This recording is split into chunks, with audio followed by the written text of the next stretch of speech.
my boy will string you up. GTA 3 was the first ever open world game that I had ever played. Sure, there were other open world games before it, but GTA 3 was the one that popped my cherry in a manner of speaking.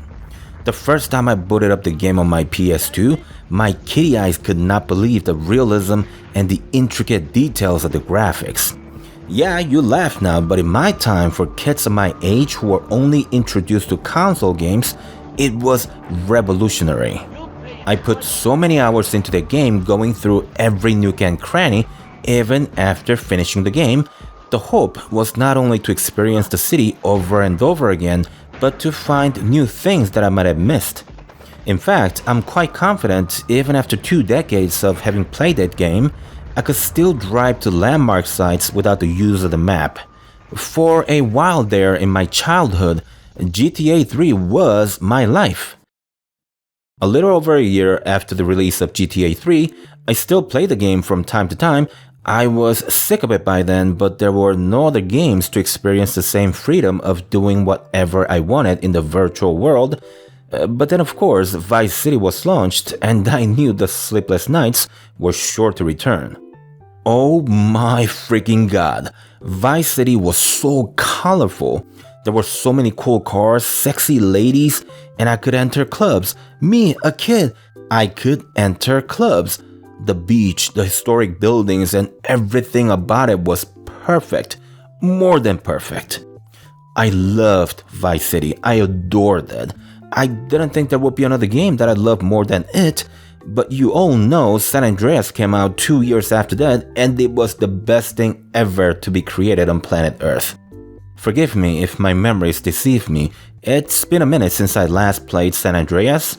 But from what I remember, CJ actually got fat if you made him eat too much.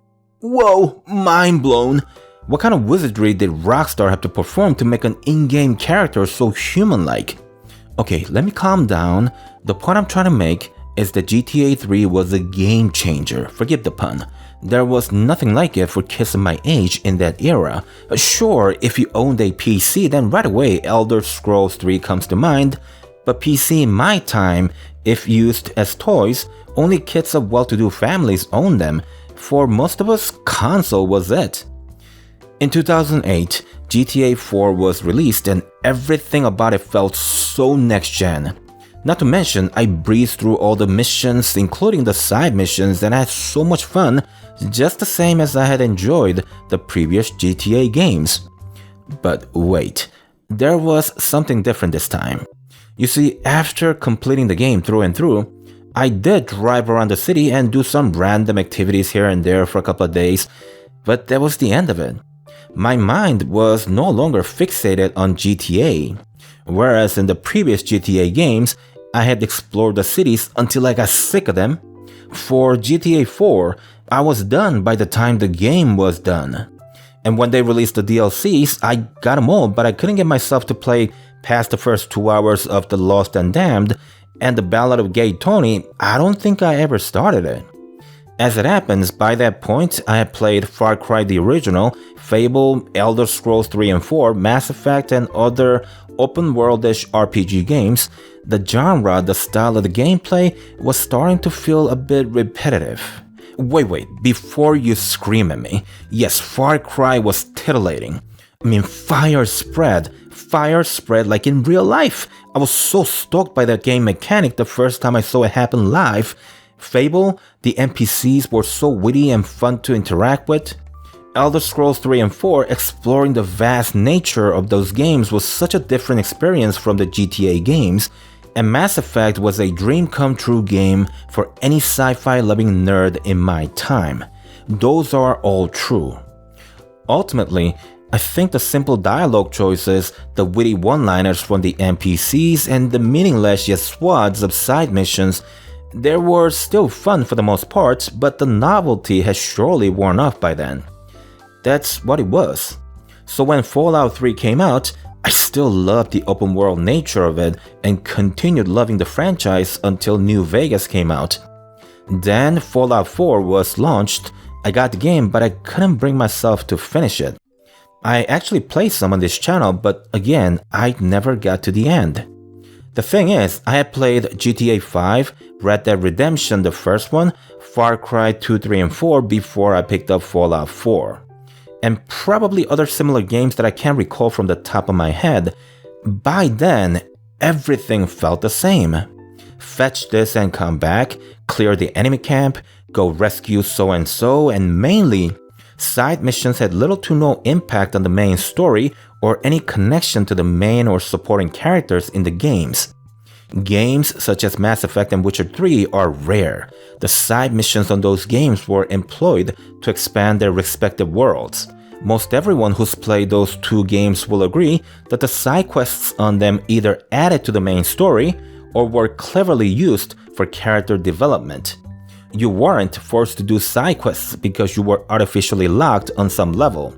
You simply wanted to complete those missions because they were just as meaningful and enjoyable as the main quests were. Before starting Fallout 4, the first thing I thought of was just how much time would I have to spend to complete the countless number of side missions in order to finish this game in full.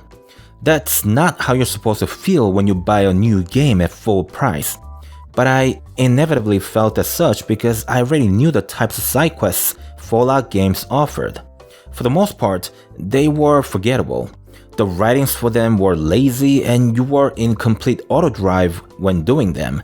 They felt empty. Take the Yakuza games for comparison. The side quests on them are charming and quirky, not to mention they're well written. In my experience, the side quests and minigames in them are half the fun, and the other half being the main campaign. So in a sense, it isn't only about bringing something new to the table, but doing well on the already existing game mechanics. The feeling that I felt when I played GTA 3 never came back. Assassin's Creed Origins and Odyssey, I got both of those games when they were released, and I only played Origins for only an hour. They didn't get me excited, and I had wasted my hard-earned money for nothing. Your experience is going to be different because not everyone had played as many open world and open world-ish RPG games as I had. To many, I'm sure the genre is still fun and likely don't feel repetitive at all. That said, you'll likely get to where I am sooner or later. It's a first world problem, but I worry that the days of a revolutionary game taking the gaming world by storm will be no more. The original Super Mario Bros. Is engraved in the memories of millions of gamers before me. Doom started the FPS genre, Zelda redefined the RPG genre in general, and Minecraft is still loved by millions. That said, there's so much money to be made in the mobile game business, even PC and console games have adopted the business model by integrating microtransactions, DLCs, and season passes. The model makes perfect business sense. Make it once, keep updating, and skip the single-player experience altogether.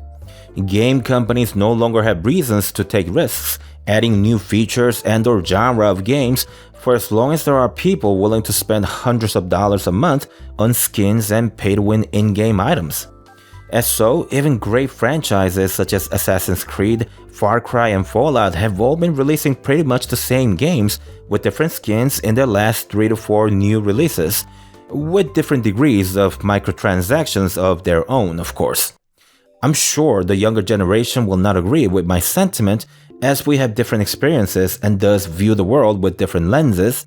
Having said that, I do wonder if they've ever had experiences equivalent to my GTA 3 moment of enlightenment. A game that's changed their entire expectations about video games, and especially a game that one can't help but smile when they reminisce the first time they got to play it. Frankly, I have no expectation that any upcoming open world game will leave me speechless as GTA 3 had, once upon a time. I do hope I'm wrong though. Thanks for watching everyone. I'll see you again soon with another one of my ramblings. Cross out.